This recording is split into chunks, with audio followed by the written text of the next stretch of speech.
لو عايز تصور صورة هاي كي ومش معاك غير بس فلاشين. في الفيديو ده هتعرف ازاي تنور صورتك كويس قوي بفلاشين بس ومن غير تريجر. اول حاجة هنعملها هنخلي فيه فلاش هيبقى رامي على الباك جراوند علشان يلسعها لي شوية، فده هنخليه حاجة اسمها سليف.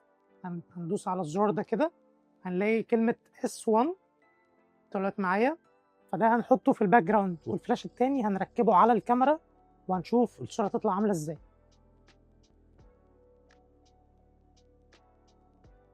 وهنركب الفلاش التاني بتاعنا على الكاميرا. احنا مش معانا تريجر، مش معانا اي حاجة، هي فلاشات بس، وهنجرب.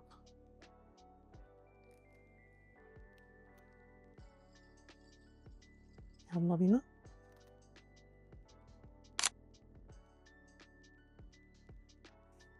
يلا بينا.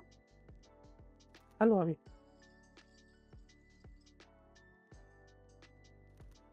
طيب زي ما احنا شايفين هي الصورة لسعة شوية معايا علشان الضوء بتاع الباك جراوند عالي شوية، فأنا هجرب أوطيه ونشوف الصورة عاملة ازاي.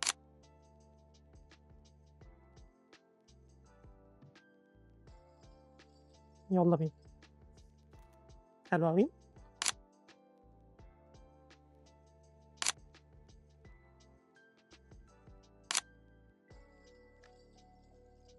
ممكن تطلعي فوق الكرومة. حلوة كمان سنة بسيطة. حلو أوي.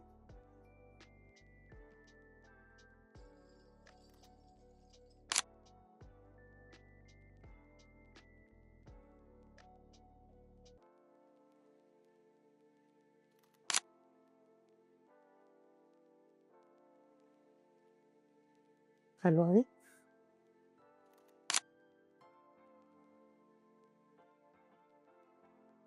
نايس. ممكن حاجة واحنا ماسكين السكارف. ماسكين